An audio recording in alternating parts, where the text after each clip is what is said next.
Greater Faridabad यानी नहर पार का वो इलाका जहां पर सब्ज बाग दिखाकर बिल्डरों ने निवेशकों को, उपभोक्ताओं को घर तो बेच दिए, लेकिन सुविधाओं की क्या स्थिति है। ग्राउंड जीरो पर पंजाब केसरी टीवी की टीम पहुंची है। देखिए नज़ारा मैं यहाँ पर आपको दिखाऊंगी। ये कोई कॉलोनी का स्लम एरिया नहीं है, ये कोई झुग्गी बस्ती नहीं है, लेकिन यहाँ पर लाखों करोड़ों के फ्लैट लेकर यहाँ पर लोगों ने अपने आशियाने बसाए हुए हैं। और देखिए फरीदाबाद जो है स्वच्छता रैंकिंग की बात की जाती है, लेकिन जो 10 सबसे गंदे शहरों में फरीदाबाद शुमार हुआ है उसका एक बड़ा कारण बिल्डरों की मनमानी भी है। तमाम यहाँ पर रेजिडेंट मौजूद है। कोरोना पेंडेमिक चल रहा है, लेकिन उसके बावजूद सफाई व्यवस्था का ये हाल है। ना केवल सफाई व्यवस्था, तमाम जो मूलभूत सुविधाएं हैं जिनके लिए लाखों करोड़ों अपनी जीवन भर की जमा पूंजी खर्च की है, उन आशियानों का क्या हाल है, वहाँ की सुविधाओं का क्या हाल है। बीबीटीपी प्रिंसेस पार्क सोसाइटी में हम यहाँ पर खड़े हैं और हमारे साथ प्रेसिडेंट आरडब्ल्यू के यहाँ मौजूद हैं। उनसे जानेंगे कि आखिर ज़िंदगी भर कमाने के बाद जब आशियाने लिए, लेकिन उसके बावजूद क्यों सड़कों पर उतरना पड़ रहा है, क्यों आज वो लोग परेशान हैं। सर हमने पूरा विजिट किया यहाँ पर, स्लम से भी बदतर कंडीशन है यहाँ पर। क्या बिल्डर को आपने शिकायत की, क्या क्या और समस्याएं आपके पास हैं?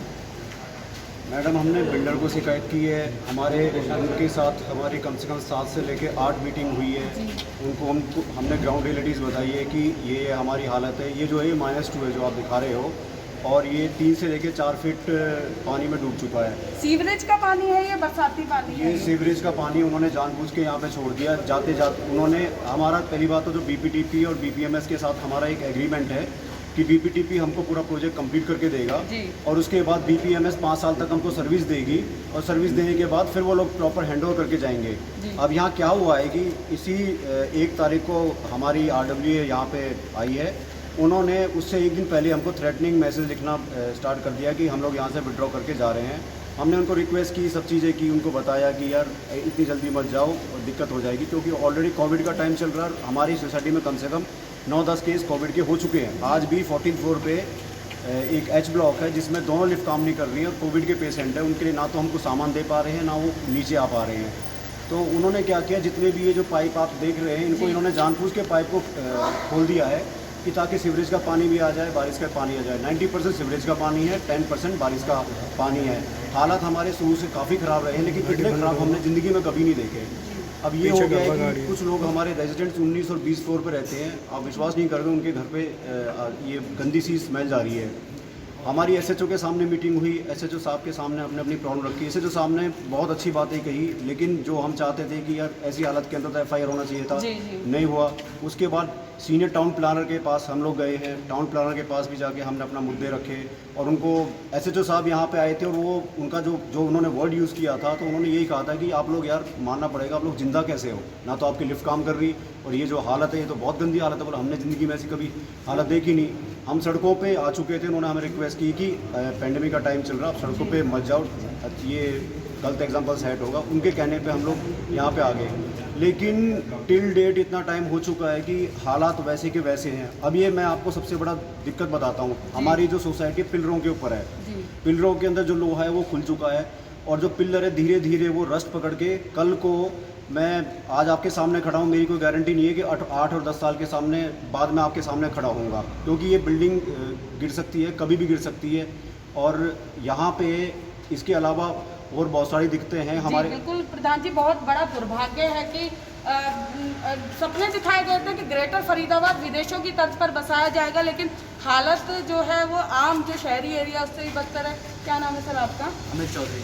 अमित जी, अभी उन्होंने बताया कि 20वें फ्लोर लिफ्ट बंद पड़ी है और 20 फ्लोर है, तो कैसे आप लोग आवागमन करते हैं, किस तरह की परेशानी हो रही है? और दूसरी बड़ी बात कि यहाँ पर बड़ा रसूखदार बिल्डर है बीपीटीपी, इसलिए शायद लोग जो है ज़्यादा आकर्षित हुए कि एक अपनी इमेज है, तो इस वजह से बड़े बड़े रसूखदार लोगों के नाम जो है इनके मैनेजिंग डायरेक्टर्स में शामिल हैं, कि इसलिए यहाँ पर एक विश्वास के साथ आए। लेकिन कितना ठगा महसूस करते हैं कि यहाँ पर नाम बड़े और दर्शन छोटे वाली स्थिति हुई।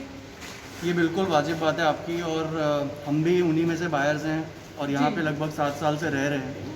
प्रोजेक्ट इनकम्प्लीशन तो है ही, जैसे -2 की पार्किंग चालू रहनी चाहिए थी, और कार पार्किंग के अलावा आप देखो तो यहाँ पे कचरा और सीवेज का पानी पार्क्ड है। सोसाइटी में अगर 20 फ्लोर का बिल्डिंग है और उसमें लिफ्ट नहीं चलेंगे तो सीनियर सिटीज़न, बच्चे, बीमार, सब तरह के लोग हैं। और इन बातों को दरकिनार करते हुए बिल्डर अपनी रिस्पॉन्सिबिलिटी छोड़ के बड़े आराम से भाग गया है। अपनी बड़ी बड़ी मार्केटिंग की बैनर्स लगा रहा है, बट हालात ये है कि वो जो प्रोमिसेस हैं वो आज तक पूरे नहीं किए हैं और बद से बदतर करता जा रहा है। सर आप मुझे ये बताइए कि बिल्डर ने जब आपसे एग्रीमेंट्स किए होंगे, सब कुछ ऑन पेपर्स होगा, फिर क्यों आप इतने मजबूर नज़र आते हैं कि आप कोर्ट का सहारा ले सकते हैं? जनप्रतिनिधि है, सरकार जो है वो कहती है कि हम लोगों के साथ खड़े हैं, क्यों सरकार जो है वो भी बिल्डरों के आगे आपको लग रहा है कि घुटने टेकती नजर आ रही है? क्योंकि पिछले कई सालों से हम ये सिलसिला देख रहे हैं कि बिल्डर्स लगातार ग्रेटर फरीदाबाद में मनमानी कर रहे हैं। ऐसा है, ये जो बीपीटीपी की प्रिंसेस पार्क सोसाइटी है, ये एक बहुत बड़ा फर्जीवाड़ा है। इसमें टोटल 12 टावर्स हैं, जिसमें कि 10 साल के बाद भी 4 टावर्स की ओसी नहीं ली गई है। कोई इनसे ये पूछे कि ओसी के बगैर इन्होंने कैसे रजिस्ट्री करा दी और इन्होंने कैसे पॉल्यूशन सर्टिफिकेट दे दिया। इसमें हमें पूरा शक ही नहीं, पूरा विश्वास है कि इसमें जो एडमिनिस्ट्रेशन है वो भी लिप्त है और इसमें बहुत सारे ऑफिशियल्स भी नपेंगे, इसमें कोई शक नहीं है। और हमारा प्रयास उसी तरफ है। हमने एसटीपी से भी बात की है, इवन हमने सीएमओ को भी अपना हाल बयान कर दिया है। कोविड के ज़माने में इस वक्त कोई भी महामारी फैली जा सकती है। आपने देखा होगा यहाँ पर इन्होंने जानबूझ करके गार्बेज डंप कर रखा है। जो हमारी बिल्डिंग्स हैं, जो टावर्स हैं, इनकी आधारशिला एकदम, इनकी नींव जो है वो हिली हुई है। सर कोर्ट के माध्यम से भी लड़ाई लड़ रहे हैं? कोर्ट के माध्यम से अब हमें प्रशासन पर ज़्यादा यकीन नहीं है, अब हमें कोर्ट में ही जाना पड़ेगा जी। लेकिन वहाँ पर ये है कि कोर्ट में अक्सर टाइम लग जाता है, लेकिन कोर्ट के अलावा हमारे पास और कोई चारा है भी नहीं। बीपीटीपी बिल्डर जो है शुरू से ही विवादों में रहा है, और क्या आपको लगता है कि कोर्ट में केसेस लंबे चलते हैं और सब लोगों के परिवार यहाँ पर रह रहे हैं? क्या स्थिति इस वक्त आप मानते हैं? क्या मुख्यमंत्री कई बार फरीदाबाद आ चुके हैं, ग्रेटर फरीदाबाद में भी मंत्रियों का आना होता है, क्यों अनदेखा कर देते हैं?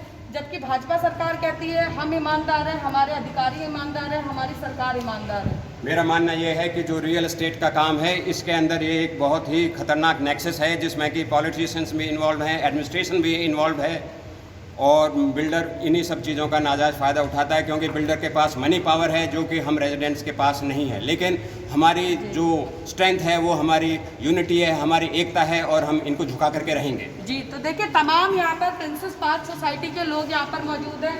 स्थिति आप देखिए बद से बदतर है, और जो यहाँ पर लोग हैं अपने अपने प्रोफेशन में उच्च पदों पर आसीन है, लेकिन इस वक्त जो है काफ़ी हताश और मजबूर नज़र आ रहे हैं। और जो ये पूरा एरिया आप देखेंगे, जो स्थिति है स्लम से भी बदतर कहा जा सकता है। इतनी तेज़ दुर्गंध और यहाँ पर मच्छरों का आलम है कि यहाँ पर 5 मिनट खड़े होना भी बहुत बड़ी चुनौती है। ये लोग यहाँ पर अपने और अपने परिवार के साथ, बच्चों के साथ, बुजुर्गों के साथ रह रहे हैं, लेकिन सरकार चाहे कितने भी दावे कर ले, लेकिन जो वर्तमान हकीकत है यह दर्शाती है कि आखिर सरकार भी इन बिल्डरों के आगे घुटने टेकती प्रतीत हो रही है। फरीदाबाद से पूजा शर्मा, पंजाब केसरी टीवी।